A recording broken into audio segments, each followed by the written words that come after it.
Hello guys, welcome back to our channel. Day 130 of the 2025-2026 NBA regular season, March 8, 2026. Paolo Banchero and Desmond Bain combined for 55 points as the Magic beat the Minnesota Timberwolves 119-92. Desmond Bain scored 30 points and Paolo Banchero added 25 points and 15 rebounds, and the Orlando Magic won their third straight game by beating the Minnesota Timberwolves.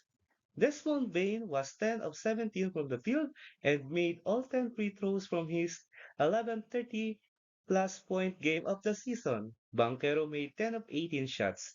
Jalen Suggs added 14 points for the Magic, who moved atop the Southeast Division.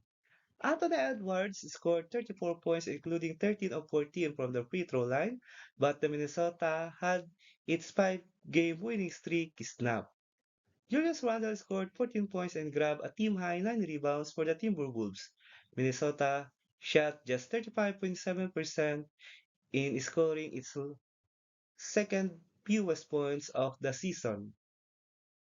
The Brooklyn Nets end 10-game losing skid by rallying from down 23 points to stand the East leading Detroit Pistons 107-105.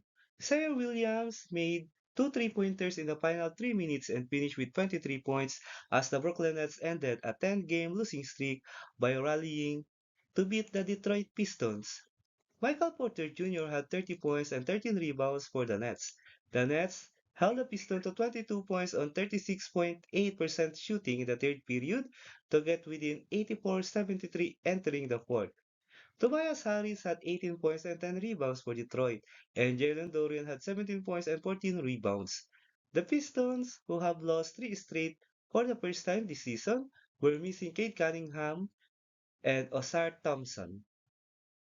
Johnson leads the Hawks a 126-116 win over the Philadelphia 76ers as Maxey leaves in final minute with hand injury. Jalen Johnson had 35 points, 10 rebounds, and 7 assists, and Nickel Alexander Walker added 24 points as the Atlanta Hawks beat the Philadelphia 76ers for their season best six straight victory. Atlanta, which had two five-game runs during the season, has won 7 of its last 8 games and moved 2 games over point 5 at 33-31. CJ McCollum scored 13 of his 17 points in the first half and added 7 assists as the Hawks overcame a 7-point halftime deficit. Tyrese Maxey led the 76ers with 31 points before injuring his right hand in a collision with teammate Adam Bona with 16 seconds remaining in the game. Quentin Grimes added 26 points as Philly had its four-game winning streak halted. Leonard, Garland, and Maturin powered the Clippers past the Grizzlies 123-120. Kawhi Leonard had 28 points. Darius Garland scored 11 of his 21 points in the fourth quarter, and the Los Angeles Clippers held on for a victory over the Memphis Grizzlies. Benedict Maturin finished with 21 points and 10 rebounds as the Clippers won for the fourth time in 5 games despite hitting only 4 3-pointers, a season low. Los Angeles was 4-11, 4-17 from the distance. Ty Jerome led the Memphis with 23 points and 7 assists. Taylor Hendricks scored 18 as Memphis lost its third straight. Antetokounmpo leads Bucks as they beat the Jazz 113-199 to snap 4 game skid. Giannis Antetokounmpo had 27 points, 10 rebounds, and 8 assists as the Milwaukee Bucks snapped a 4 game skid by beating the Utah Jazz. Giannis did all that while playing just 27 minutes as the Bucks continue to monitor the two-time MVP's workload in his return from injury. The Bucks broke open a tight game by closing on a 13-2 run. Kyle Kuzma scored 9 of his 18 points during that game-ending spurt and made a pair of three-pointers to close the game.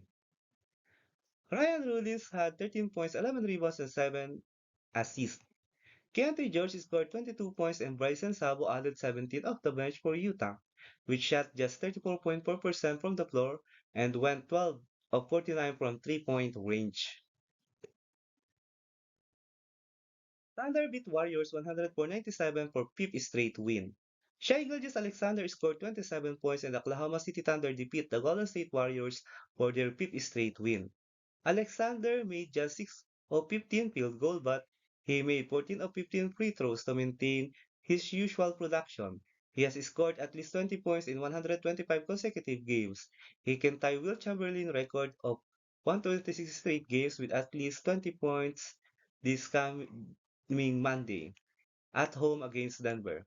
Isaiah Joe added 18 points and Jalen Williams had 9 points and 14 rebounds for Oklahoma City.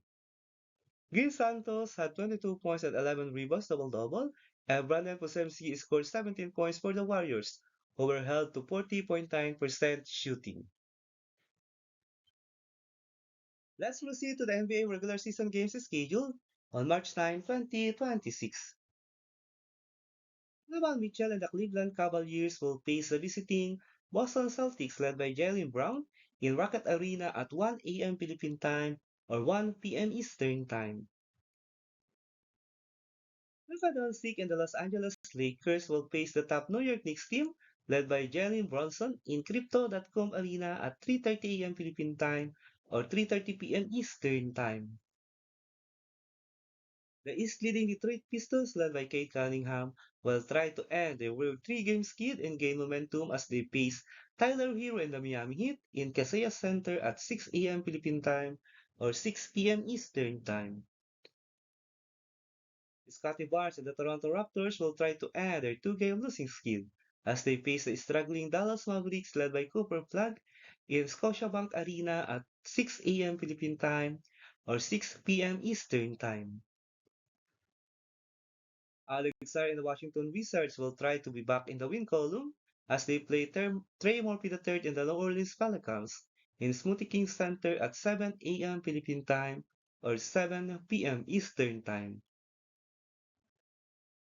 The surging Orlando Magic will try to solidify their sixth spot in the Eastern Conference as they face Giannis Antetokounmpo and the Milwaukee Bucks in Reserve Ballroom at 8 a.m. Philippine time or 8 p.m. Eastern time.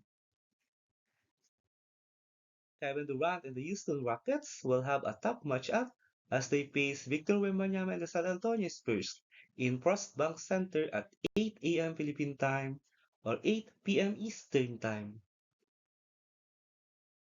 Pascal Siakam and the Indiana Pacers will try to end their eight-game losing skid as they face Jrue Holiday and the Portland Trail Blazers in Moda Center at 9 a.m. Philippine time or 9 p.m. Eastern time.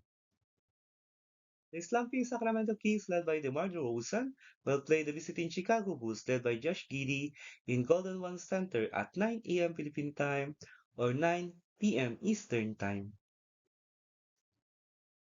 LaMelo Ball and the Charlotte Hornets will be tested against Devin Booker and the Phoenix Suns in Mortgage Matchup Center at 10 a.m. Philippine time or 10 p.m. Eastern time. Let's proceed to the NBA regular season team standings as of March 8, 2026.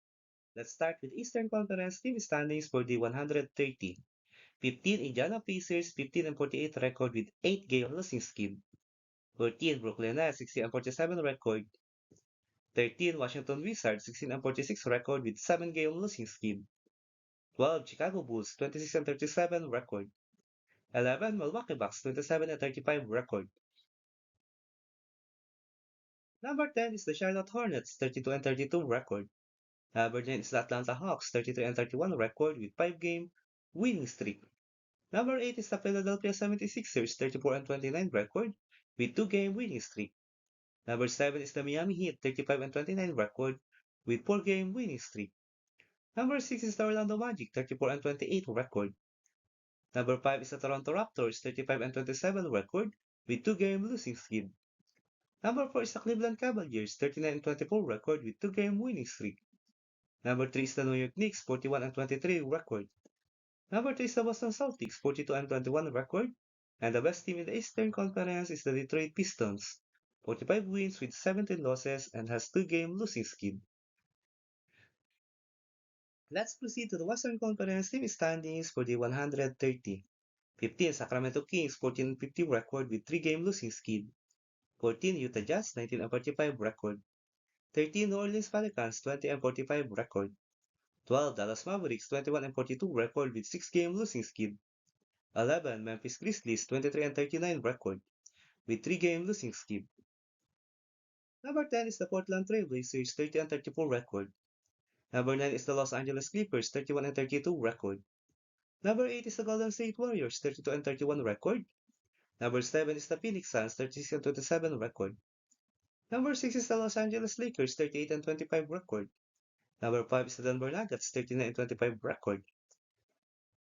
Number 4 is the Minnesota Timberwolves 40 and 24 record. Number 3 is the Houston Rockets 39 and 23 record. Number 3 is the San Antonio Spurs 46 and 17 record with 3-game winning streak. And the best team in the Western Conference is the Oklahoma City Thunder, 50 wins with 15 losses and has 5-game winning streak. If you like this kind of content, don't forget to subscribe and leave a like to help our channel grow. Thank you so much everyone. See you in the next video.